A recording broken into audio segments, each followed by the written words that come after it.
கடந்த 2004ஆம் ஆண்டு ஆழிப்பேரலையில் தாக்கத்தால் பாதிக்கப்பட்டு உடைமைகளையும் உயிரையும் பறிகொடுத்த குடும்பங்களின் பொருளாதார நிலை பற்றி மீளாய்வு செய்கிறது இந்த செய்தி தொகுப்பு.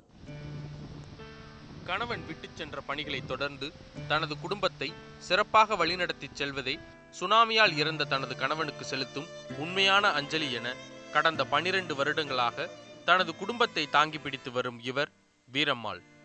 கடந்த 2004ஆம் ஆண்டு ஏற்பட்ட சுனாமியின் போது தனது கணவர், மகள், மருமகள், பேத்தி என 4 உயிர்களை பலி கொடுத்துள்ளார். இந்நிலையில் மீன் விற்கும் வருவாயை கொண்டு தனது 5 மகன்களுக்கும் திருமணத்தை தனியாளாக நடத்தியிருக்கிறார். காசிமேட்டில் சுனாமிக்கு உயிரை பலி கொடுத்த முதல் குடும்பம் தனது குடும்பம்தான் என சுனாமியின் நினைவலைகளை விவரிக்கிறார் வீரம்மாள். நம்ம சுடுகாட்டுக்கு கொண்டு வச்சிடலாமா, நான் தான் ரோட்டில் அழுதுனேன், வண்டியில் போயினே இருக்கிறேன். நான் போனால் லைன் கட்டிக்குது ஜனங்கோ. ஐயோ ராணி பாரு, அவங்க வீட்டு குடும்பமாக போகுது 4 பேர் வந்துட்டு எல்லாம் அழுகுறாங்க கொராமரான்னு. அப்புறம் தான் லைன் கட்டி தான் விட்டாங்க ஜனங்களை பார்க்க சொல்லி. முதல் சால் தான் எங்கள் சாவு. உயிர் பலி ஏதும் தனது குடும்பத்தில் இல்லை என்றாலும் உடைமைகளையும் தொழில் கருவிகளையும் சுனாமிக்கு பறிகொடுத்து விட்டு நிர்கதியாக நின்று மீண்டும் புதிய வாழ்வை தொடங்கியவர் மீனவர் செல்வம். கிருஷ்ணாங்குப்பத்தில் இருந்த தனது சொந்த வீட்டை சுனாமியில் இழந்துவிட்டு அரசு வழங்கிய சுனாமி குடியிருப்பில் சொந்த பந்தங்களை விட்டு பிரிந்து வாழ்ந்து வருகிறார். தற்போது தங்கியிருக்கும் இடத்திலிருந்து தொழில் செய்ய தினமும் வெகு தூரம் பயணிக்க வேண்டி இருப்பதால் வாழ்வை மிகுந்த துயரத்துடன் நகர்த்துவதாக கூறுகின்றனர் இந்த பகுதி மீனவர்கள். 12 வருஷம் அங்கே இருக்கிற எந்த கஷ்டமும் கிடையாது. போகிற செலவு வர செலவெல்லாம் எங்களுக்கு மிச்சம். இங்கே வந்ததுனால எங்களுக்கு போகிற செலவு வர செலவுலாம் அதிகமாகுது. அங்கே இருக்கிற மீன் இருந்தாலும் பகுதியில் பிடிச்சி பகுதியில் எடுத்துருவோம். அங்கேருந்து போயிட்டு வரதுக்கு ரொம்ப லேட் ஆகுது எங்களுக்கு.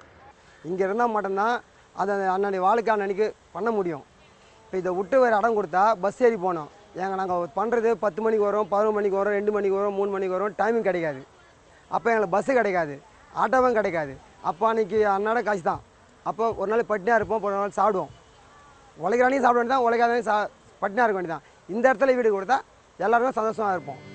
சுனாமியால் வீடுகளை இழந்தவர்களுக்கு மத்திய மாநில அரசுகள் வழங்கிய வீடுகள் இன்னும் பலருக்கு கிடைக்காத சூழ்நிலையில் சம்பாதிக்கும் மிக குறைந்த வருவாயையும் வீட்டு வாடகைக்கு செலவிட்டு வருகின்றனர் இந்த மக்கள். அதனால் கிருஷ்ணாங்குப்பத்தில் கட்டப்பட்டு வரும் சுனாமி குடியிருப்பை விரைந்து கட்டி முடித்து உரியவர்களுக்கு ஒப்படைக்க வேண்டும். இத்துடன் இழந்த பொருளாதாரத்தை மீட்டெடுக்க இந்த மக்களுக்கு உதவுவதுதான் சுனாமியில் உயிரிழந்தவர்களுக்கு அரசு செலுத்தும் அஞ்சலி என்கின்றனர் இந்த பகுதி மக்கள். சுனாமியால் பாதிக்கப்பட்டு தங்களது உடைமைகளை இழந்து பல வருடங்களை கடந்திருந்தாலும் இழந்த தங்களது பொருளாதாரத்தை மீட்க தங்களுடைய தினசரி வாழ்க்கையில் மிகப்பெரிய போராட்டத்தை சந்தித்து வருகின்றனர் இப்பகுதி மக்கள். ஒளிப்பதிவாளர் நிர்மல்ராஜுடன் விஷ்ணு, நியூஸ் 18 தமிழ்நாடு.